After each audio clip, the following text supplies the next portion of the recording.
influencia tem poder. Porque se eu estou influenciando uma tomada de decisão, se é o meu projeto que a diretoria escolhe para levar para frente, se eu convenço o RH que eu mereço uma promoção, se eu convenço um investidor a investir na minha empresa, se eu convenço as pessoas ao meu redor de algo, eu tenho poder nessa cena, nesse campo, né? E aí muitas vezes a gente fica pensando, o que é poder, né? Quem é mais poderoso? São aqueles líderes que são verticais ou aqueles líderes que são horizontais?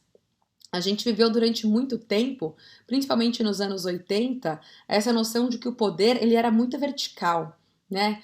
O chefe na última sala do último andar, com a mesa e a secretária e uma sala gigantesca.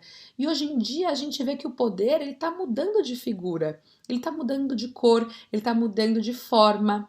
Hoje o poder ele é muito mais horizontal. Quando você para pensar, né, nas pessoas mais poderosas do mundo, vamos assim dizer, muitas vezes elas utilizam todos os dias uma calça jeans, uma camiseta, não tem secretária, não tem escritório luxuoso, sentam ali na baia com os outros funcionários. Isso significa que elas são menos poderosas? Significa que elas têm menos influência? Significa que elas vão reger menos? Não. Significa que elas se adaptaram ao espírito do tempo que a gente vive. Porque há muito tempo atrás, ter poder era ser opressivo, né? Se você não conseguia se comunicar de uma forma diplomática através da persuasão, chegar numa resolução de conflito, qual que era a solução? Que tinha guerra, né?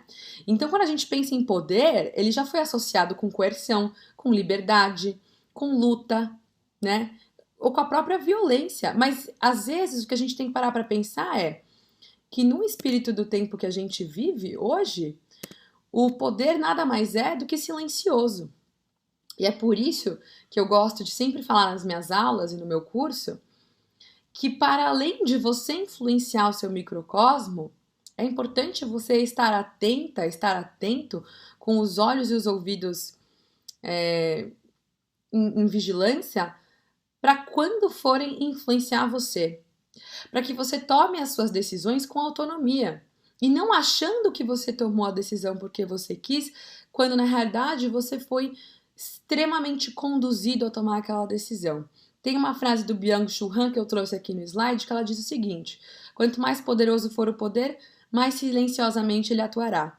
Onde ele precisa dar mostras de si é porque ele já está enfraquecido, né? Ou seja, o diretor da sua empresa que não tem secretária, que almoça com todo mundo, que senta lá na baia, que usa roupa simples, que não ostenta, ele já entendeu que o poder tem que ser silencioso. Porque a gente já não vive mais no século V a.C. Não tem mais essa opulência, não tem mais essa ostentação, e também não é mais os anos 80, onde riqueza e status material significam o que significavam antes. O poder hoje ele é silencioso. E se o poder é silencioso, a gente tem que desenvolver uma habilidade de entender quais são as dinâmicas invisíveis por trás da fala e que delimitam o poder. E o Aristóteles passa como pilar para a gente compreender o discurso que é persuasivo, que influencia, ethos, pathos e logos. Se você me segue no Instagram, se você já leu meu livro ou consome meu conteúdo, você já sabe do que eu estou falando. Ethos é a credibilidade, pathos é a emoção e logos é a razão. Eu sempre gosto de trazer esse meu checklist para ajudar a facilitar a compreensão. Todo discurso persuasivo ele tem que passar por esses três pilares.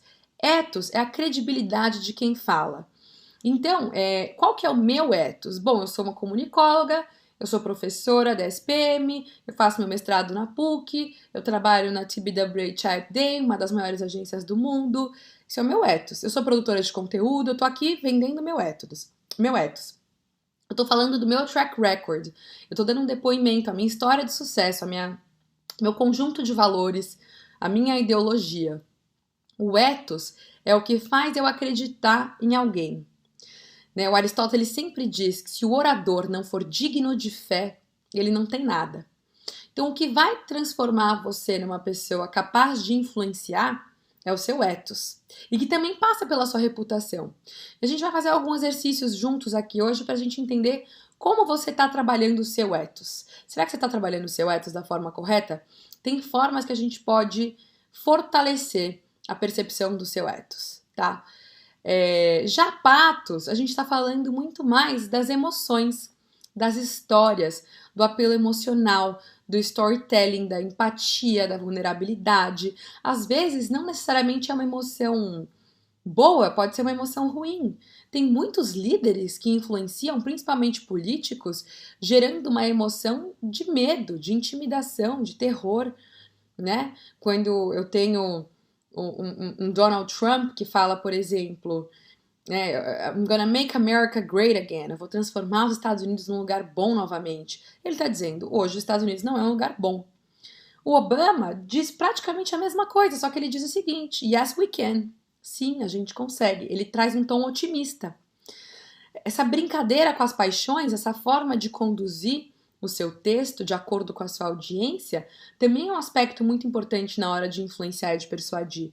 Porque dependendo do público com quem você estiver falando e do contexto, você vai despertar alguns patos e não outros. E já o logos, que é a razão, aqui é a prova lógica do discurso.